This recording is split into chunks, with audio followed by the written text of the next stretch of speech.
Hola, buenas tardes. Voy a presentar esta clase sobre métodos clásicos y pensamiento conservador. Es una clase que preparamos con la profesora Fernanda Mayola para dar continuidad al trabajo que venimos realizando respecto del surgimiento del trabajo social. Nosotras y nosotros ya hemos trabajado aspectos relativos al contexto histórico en el que surge el trabajo social y también hemos incorporado, hemos introducido la influencia del pensamiento conservador en los orígenes de la profesión. Hoy vamos a retomar para profundizar algunos aspectos que nos permitan comprender el pensamiento conservador. En un segundo momento presentaremos los métodos clásicos del trabajo social, fundamentalmente el caso social individual y el servicio social de grupos, y cerraremos planteando algunas relaciones entre lo que proponen estos métodos clásicos y el pensamiento conservador. Bueno, en principio recordar que el trabajo social es una profesión que surge en el contexto del capitalismo monopólico como una profesión que va a dar respuesta a las expresiones de la cuestión social cuando el Estado comienza a intervenir de manera sistemática frente a ella a través de las políticas sociales. En ese sentido, ya sabemos, se configura el espacio socioocupacional y el trabajo social se inscribe en la división social y técnica del trabajo como una de las profesiones que se va a encargar fundamentalmente de la ejecución terminal de las políticas sociales. Sabemos también que en los orígenes de la profesión, la práctica y el fundamento teórico e ideológico del trabajo social se encuentra vinculada con los planteos del pensamiento conservador. Para referirnos a este tema, al pensamiento conservador, es importante que consideremos la labor de la COS, las Sociedades de Organización de la Caridad, que para la segunda mitad del siglo XIX se proponen ordenar, racionalizar y tecnificar la asistencia, basándose en los aportes de las ciencias sociales que estaban desarrollándose por la época. En ese sentido, las sociedades de organización de la caridad van a impulsar las capacitaciones de los voluntarios, la tecnificación de los voluntarios para intervenir en las secuelas de la cuestión social, buscando algunos resultados más favorables. En ese sentido, entonces, la asistencia pasa a ser un aspecto que preocupa y ocupa a la burguesía, una burguesía que se encontraba ya para el siglo XIX, las primeras décadas del siglo XIX, como una clase social que iba concentrando tanto poder económico como poder político. Y en ese sentido, esta clase social abandona su papel revolucionario, se aferra a el pensamiento conservador y busca a través de la asistencia y de otros mecanismos legitimar el orden social capitalista. Es decir, la burguesía que pasa a tener una afinidad con este pensamiento conservador que se configura en las primeras décadas del siglo XIX, va a buscar propiciar desde el pensamiento, desde la ideología, sustentar y sostener el orden social capitalista. Y en ese marco, él va a considerar la asistencia como parte de las estrategias que permitan la reproducción del orden social. Si nosotros pensamos o consideramos cómo esta burguesía que adhiere al pensamiento conservador, ¿de dónde esta burguesía va encontrando argumentos y fundamentos para esta perspectiva, esta forma de pensar la sociedad? Bueno, vamos a encontrar como dos grandes vertientes. Yo digo que son dos grandes fuentes que aportan argumentos y fundamentos al pensamiento conservador. Por un lado, tenemos la perspectiva racionalista y laica, con los aportes de las ciencias sociales de la época, del siglo XIX, estamos hablando, y particularmente las contribuciones de la matriz teórica del positivismo.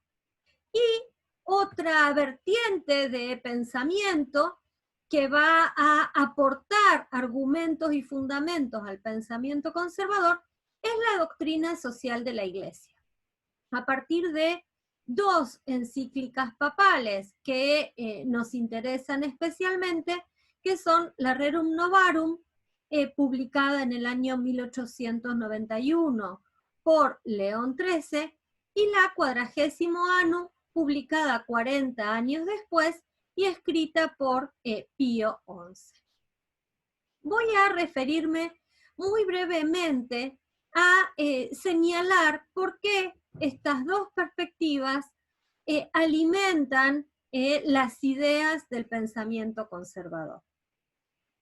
La perspectiva racionalista y laica, esto implica que desde el pensamiento racional y concretamente desde la ciencia, se van construyendo categorías, formas de explicar la sociedad, como también métodos de conocimiento de la sociedad que van a orientarse a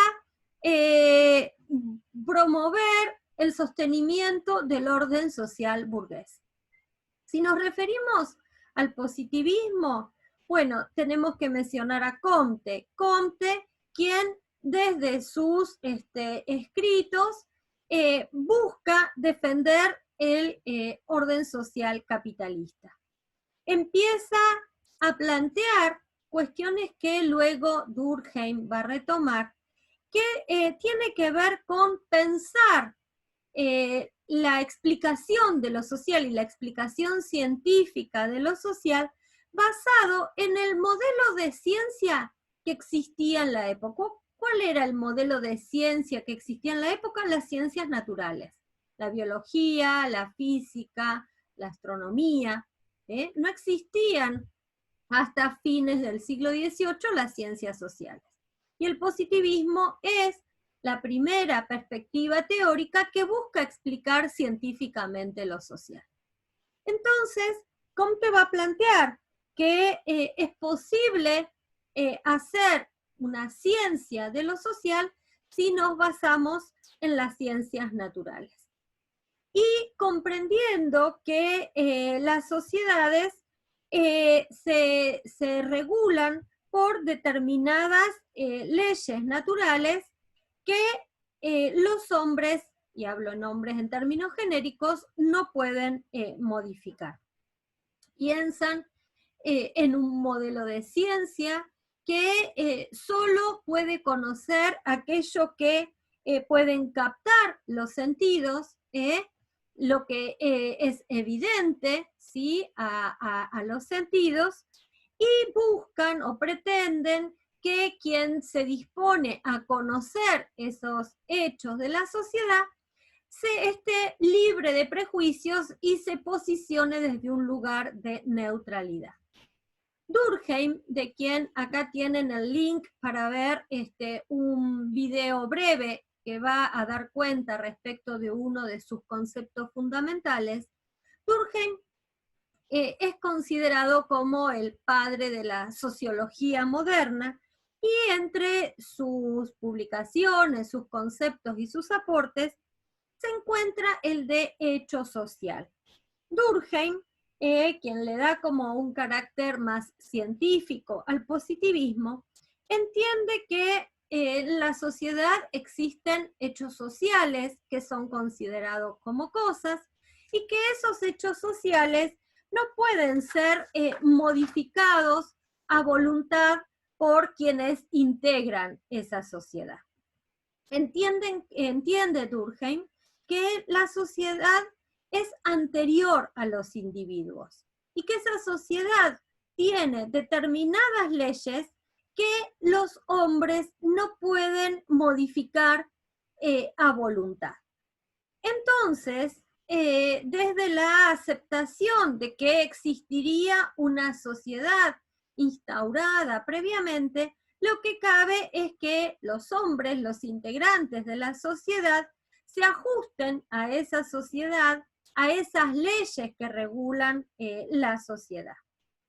Estos autores, esta perspectiva positivista, al trasladar el modelo de la naturaleza para explicar la sociedad, va a entender la sociedad desde un carácter organicista, digamos, tratar de entender el funcionamiento de la sociedad como funciona un órgano biológico en el que hay partes, células, órganos que tienen una función determinada y que en la medida que cumplen esa función determinada, el órgano completo, en este caso la sociedad, puede funcionar adecuadamente. ¿Qué pasa cuando algo no funciona bien? Y bueno, hay que hacer que se ajuste a eso que está establecido. Y por otro lado, decía, la otra vertiente del pensamiento conservador se nutre de los aportes de la Iglesia. La Iglesia, y acá me estoy refiriendo a la Iglesia Católica, para fines del siglo XIX también va a adherir a este pensamiento conservador. Y nos referimos particularmente a ciertos argumentos que se expresan en dos encíclicas papales. La Rerum Novarum, decía, escrita por León XIII, es una encíclica que nos interesa porque marca la posición de la Iglesia en relación a la cuestión social de la época.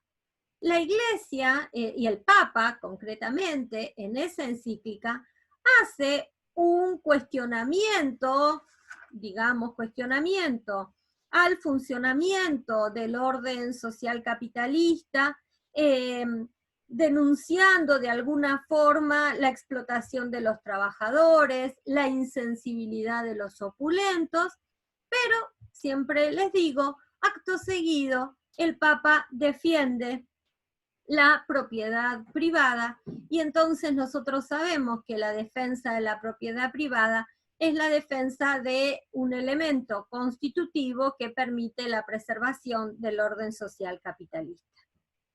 Y en esta encíclica también la Iglesia avanza en marcar cierta perspectiva respecto de cómo pensar la sociedad de la época, una sociedad que, dice el Papa, puede ser humanizada, una sociedad que puede convivir armónicamente, en tanto se reconozca que en la sociedad existen talentos, capacidades diferentes y que eso es natural, es decir, la desigualdad es natural, es vista de manera positiva por la Iglesia y que en tanto entonces se pueda comprender la conveniencia de esa desigualdad de talentos, oficios y capacidades y se pueda convivir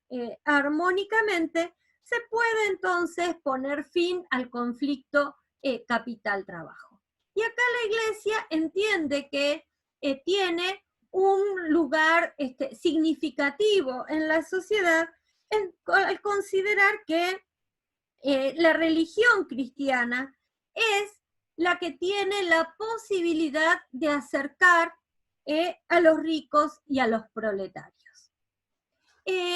40 años después, Pío XI va a publicar otra encíclica, que es la Quadragésimo Annus, y en esta encíclica justamente se celebran los 40 años de la Rerum Novarum, se retoman y rescatan los planteos fundamentales de la encíclica de 1891, y hay un aporte particular que nos interesa citar respecto a esta encíclica, y es que aquí la Iglesia Católica, y el Papa Pío XI más concretamente, plantea que es muy importante agregar al espíritu caritativo la preparación técnica. En ese sentido, entonces, la Iglesia va a plantear que para intervenir en la cuestión social son muy importantes los valores cristianos, el sacrificio, la entrega, la escucha, la caridad en sí misma, pero que estos valores cristianos deben ser complementados por la preparación técnica de aquellos y aquellas que intervienen sobre las expresiones de la cuestión social. Bien, presentadas entonces rápidamente estas dos vertientes, sugiero que luego entonces puedan ver el video del cual aquí tienen el link, y acá un audio también breve que explica algunos de los planteos que se hacen en la Rerum Novarum. Ahí entonces luego pueden escuchar. Ahora, el pensamiento conservador. Decimos nosotros que es un pensamiento que impulsa, al cual adhiere fundamentalmente la burguesía, un pensamiento que promueve la aceptación del orden social capitalista, que busca generar maneras de pensar y de vivir que sean afines y promuevan la reproducción del orden social capitalista. Lo que nos interesa ahora a nosotras señalar es cómo ello está presente, cómo ese pensamiento conservador influye en la intervención de las primeras y de los primeros trabajadores sociales. Es importante, y esto lo hemos dicho en varias oportunidades, entender y poder explicar el surgimiento de la profesión. En tanto, nos permite tener una mirada respecto de su proceso histórico, tratando de identificar a lo largo del tiempo continuidades y rupturas. Entonces, ¿qué aspectos de ese pensamiento conservador van a estar presentes en las intervenciones de las y los primeros trabajadores sociales?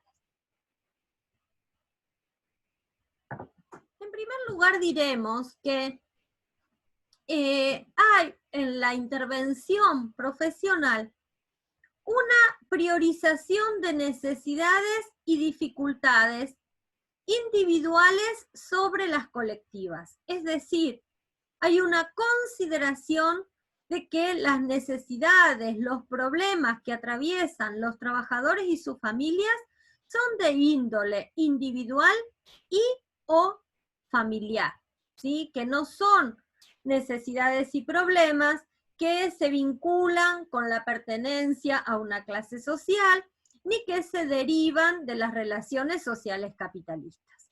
Entonces, entendiendo que los problemas son fundamentalmente individuales por sobre colectivos, esa intervención se va a dirigir especialmente al individuo y a la familia, entendiendo que la familia es la célula básica de la sociedad.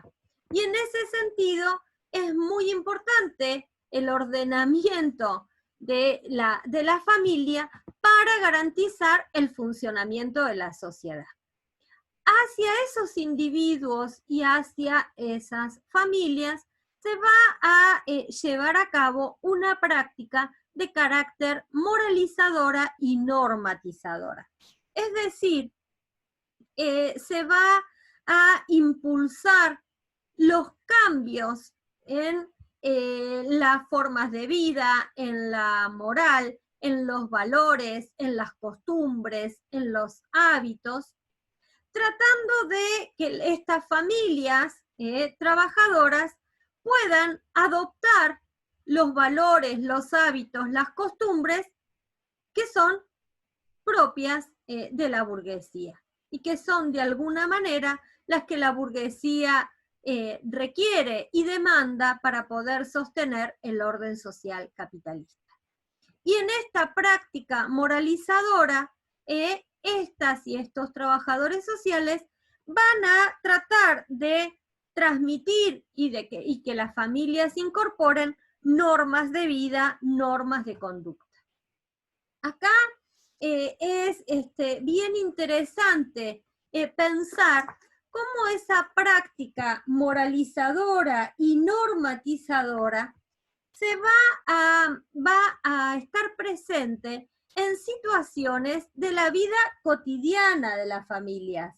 Nos estamos refiriendo a cuestiones vinculadas con la limpieza del hogar, con la vestimenta, con la atención de la alimentación y de la salud, con promover que los trabajadores puedan sostenerse con los ingresos que le da el salario, enseñando a un, acá pongo comillas, buen uso de ese salario, ¿no?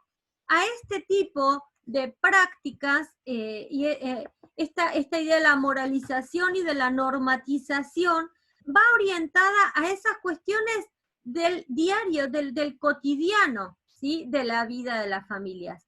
Enseñar una disciplina para el trabajo, la disciplina del descanso, pongo comillas, el buen uso del tiempo libre, el evitar los vicios, todo voy poniendo comillas, ¿sí?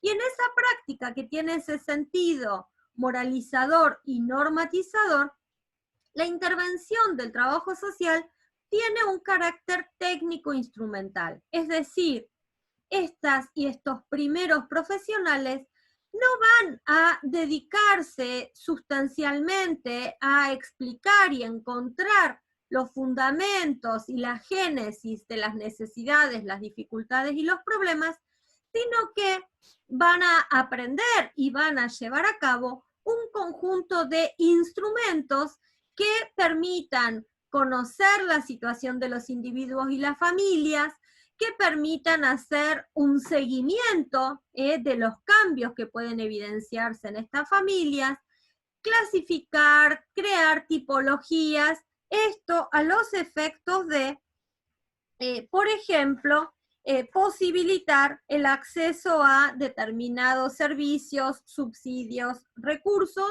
como también tratar de prevenir algunos problemas.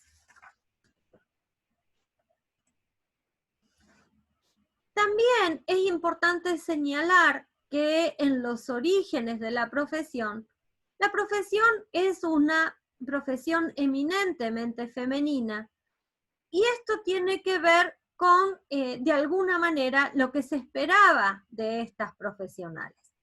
Lo que se esperaba era que, más que el dominio, ¿sí?, de un conocimiento científico, que fuera, como decía recién, a explicar los fundamentos de los problemas, se esperaba a alguien que tuviera una disposición, una capacidad, unas habilidades que eran asociadas a lo femenino. El ser paciente, la capacidad de escucha, la capacidad de entrega, ¿sí? Características entonces que eran asociadas a lo femenino. Y junto con ese carácter vocacional, con ese carácter femenino, tenemos que mencionar el carácter vocacional, que esto vinculado, digamos, a la influencia del pensamiento de la Iglesia, entiende que hay una misión que desarrollar y que está vinculada con la asistencia social. También podríamos agregar que en los orígenes hay un carácter voluntario que se va a ir progresivamente abandonando en tanto los profesionales se vayan incorporando a las primeras instituciones de intervención. Es importante decir que en los orígenes de la profesión, esta práctica profesional es una práctica profesional que aparece demandada por las clases dominantes, que aparece requerida por la burguesía, que legitima la práctica de estas primeras y primeros trabajadores sociales, y no es una profesión que surja demandada por los sectores a quienes van dirigidas sus acciones, es decir, fundamentalmente los trabajadores y sus familias.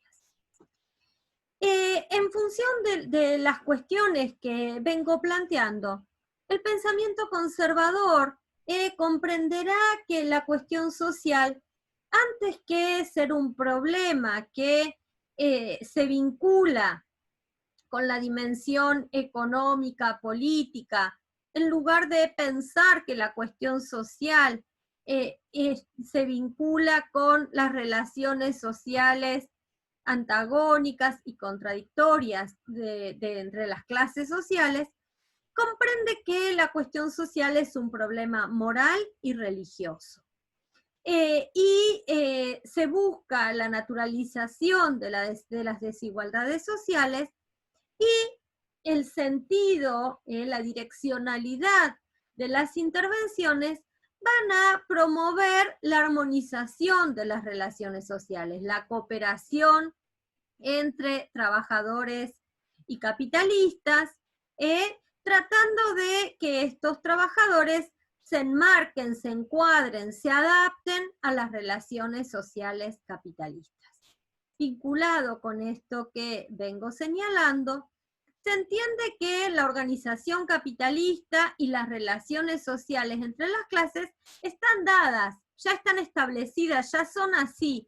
Por lo tanto, entonces, lo que es posible para mejorar el funcionamiento del orden social es reformar moralmente a los hombres en la sociedad. Y cuando hablo de una reforma moral del hombre, me estoy refiriendo concretamente a los trabajadores y sus familias desde la perspectiva y la mirada de la burguesía. Bueno, hecha una primera presentación respecto del pensamiento conservador, vamos a pasar ahora a presentar los métodos clásicos del trabajo social. Me interesa, en primer lugar, decirles que estamos haciendo referencia a los primeros métodos que la profesión va a crear en este proceso de profesionalización. Sin embargo, la preocupación por encontrar mejores métodos para la intervención profesional, la revisión de los métodos, el tratar de buscar métodos que den cuenta de la complejidad de la realidad, o métodos que se vinculen con los contextos en los cuales intervienen las y los trabajadores sociales, es, diría, una constante, ¿sí?, en la historia de la profesión. Entonces, decir inicialmente que como estamos comprendiendo el surgimiento del trabajo social, bueno, es importante comprender estos primeros métodos, que son tres: el caso social individual, el trabajo social de grupo o servicio social de grupo, y el método de organización y desarrollo de la comunidad. Si bien ahora, y de hecho en las diapositivas van a encontrar algunas referencias al método de organización y desarrollo de la comunidad, Yo hoy no me voy a detener a presentarlo. Este método lo trabajaremos dentro de unas clases cuando nos acerquemos a comprender el periodo del desarrollismo. Sí, voy a hacer algunas referencias a los dos primeros métodos. Pero antes de pasar a presentarlos, lo que me interesa señalar es que estos métodos, más allá de características particulares que tuvieron y de su origen en contextos diferentes, tienen un denominador común que es tratar de enfrentar desde perspectivas distintas las expresiones de la cuestión social. Nos estamos refiriendo a métodos que propusieron pasos o etapas en la intervención profesional, siempre tratando de alcanzar determinados objetivos. Bien, veamos ahora el método de caso social individual. Este primer método lo crea una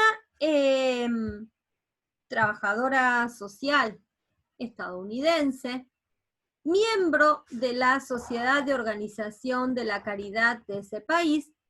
Se llamó Mary Richmond. Mary Richmond sistematiza este primer método de intervención profesional cuando publica un libro que se llama ¿Qué es el trabajo social de casos? Mary Richmond fue parte de la COS en Estados Unidos.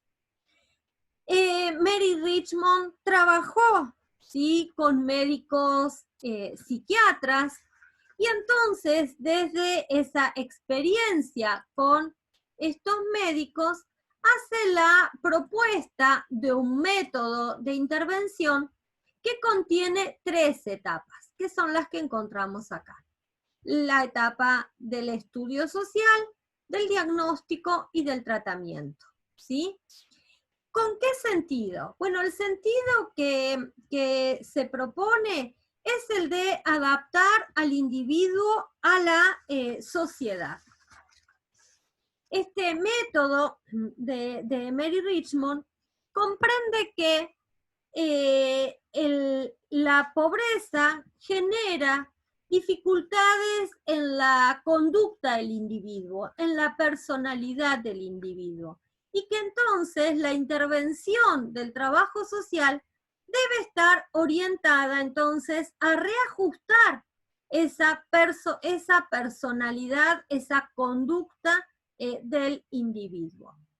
Este método, y acá es importante hacer algunas referencias al contexto histórico, este método surge en Estados Unidos en un momento en que se estaba llevando a cabo el proceso de industrialización en ese país, que Estados Unidos estaba recibiendo una corriente migratoria muy significativa desde países europeos, y en este proceso de industrialización y de recepción de población migrante, lo que se da es una agudización de las expresiones de la cuestión social, porque contrariamente a lo que uno podría pensar de que ese desarrollo, el proceso de industrialización, podría generar mejoras en las condiciones de vida del conjunto de la población, nos encontramos con un deterioro de las condiciones de vida y de trabajo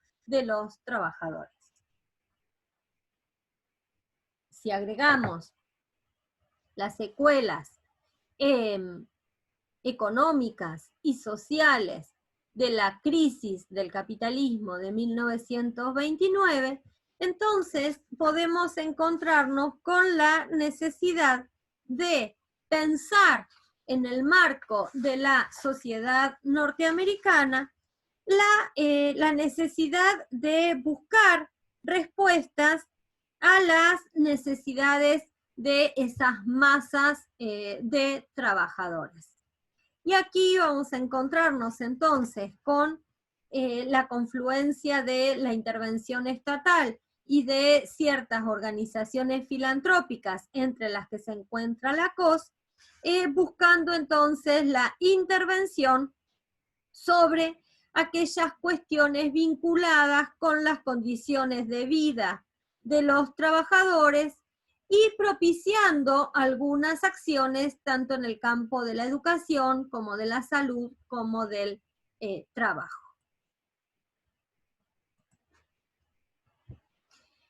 El otro método al cual vamos a hacer referencia es el del trabajo social de grupo.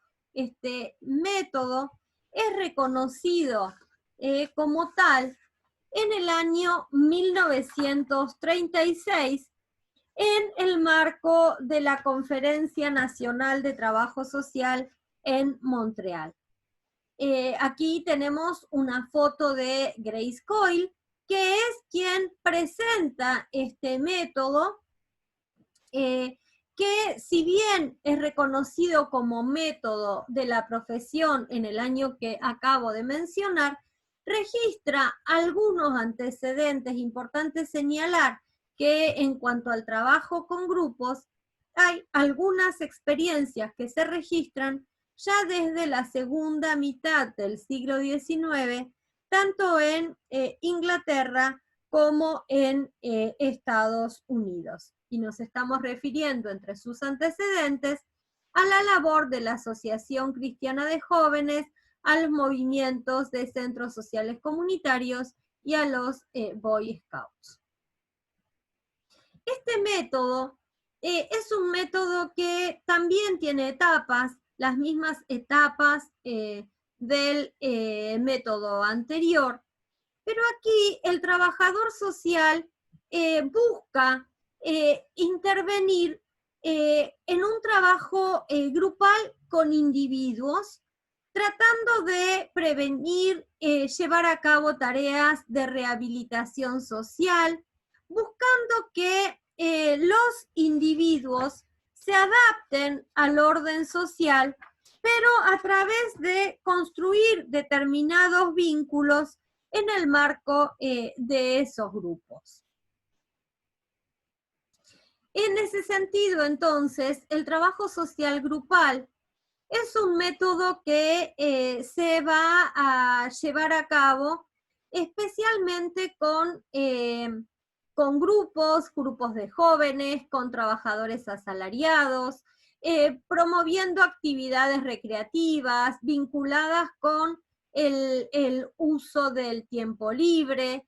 Se buscaban a través de esas actividades recreativas y educativas evitar la delincuencia juvenil, ¿sí? Atender a los inmigrantes y generar distintas estrategias de inclusión de esos inmigrantes a la sociedad norteamericana.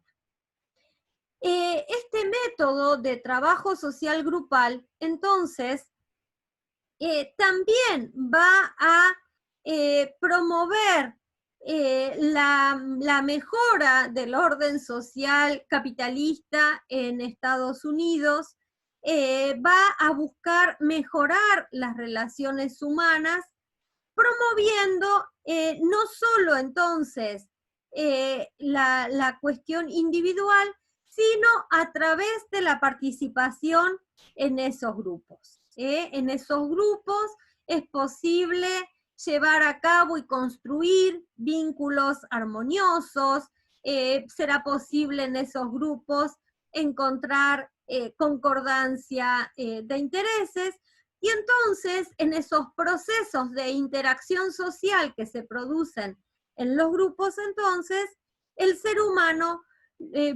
buscará adaptarse a sí mismo y también a los demás. El texto nos plantea entonces que quienes promueven el trabajo social de grupos también entienden que determinados problemas que existían en la sociedad de la época, la delincuencia juvenil, el desempleo, etcétera, están vinculados con cuestiones individuales, pero que desde la intervención, desde la participación en los grupos, es posible prevenir determinados problemas, como también hacer que los individuos se movilicen para superar las dificultades que están atravesando. En ese sentido, la intervención del trabajo social con grupos va a también entonces buscar la adaptación de los individuos, pero por una estrategia o por una vía diferente. Y en ese sentido, la trabajadora social que trabaje con este método tiene que ser alguien que esté muy preparado para cumplir funciones de educador, de orientador, de coordinador, tratando de propiciar los vínculos en el grupo, las relaciones al interior del grupo, y en ese proceso ir atendiendo las situaciones y las necesidades individuales. El contexto histórico de este método tiene coincidencias con el contexto en el cual se crea y desarrolla el método de caso social individual. Sin embargo, es importantísimo destacar aquí que nos encontramos en el momento posterior a la crisis de 1929, donde, como habíamos dicho, en Estados Unidos se produce un crecimiento muy significativo del desempleo y de otras expresiones de la cuestión social que están vinculados entonces con la pérdida de la posibilidad de trabajar. Aquí tenemos las diapositivas vinculadas con el método de organización y desarrollo de la comunidad, que como señalé al principio no vamos a desarrollar acá. Sí me interesaría señalar, para concluir, que los métodos clásicos del trabajo social van a encontrar o van a tener algunas características y algunos fundamentos que van a tomar tanto contribuciones del pensamiento conservador como también del propio desarrollo de las ciencias sociales y más específicamente del predominio del paradigma positivista. En ese sentido, estos métodos van a también asimilar el funcionamiento de la sociedad al funcionamiento de la naturaleza. Como dice acá la diapositiva, se explica la sociedad de manera organicista, es decir, la sociedad es un todo, es un órgano que para poder funcionar requiere que cada una de sus partes cumpla su función y su misión, y que entonces esta sociedad comprendida de este modo no puede ser sustancialmente modificada, lo que es necesario es que los individuos se adapten a ella y que puedan asimilar las leyes que regulan el funcionamiento de la sociedad. Entonces, la intervención profesional, tanto con individuos como con grupos, van a promover la cohesión social y la internalización de normas sociales que sostienen el funcionamiento de la sociedad. Entonces, también estos métodos, tanto desde la individualización de los problemas, como desde la comprensión de que los problemas vinculados con la pobreza generan desviaciones en la conducta, problemas en la personalidad de los individuos que hay que reajustar y readaptar, se constituyen también en métodos que parten de pensar una intervención del trabajo social que también va a estar justificando la desigualdad social del capitalismo, que van a naturalizar el funcionamiento de la sociedad capitalista y que entonces, nuevamente, y acá hacemos referencia a la influencia del pensamiento conservador, de lo que se trata es de cambiar a los individuos, sea interviniendo con ellos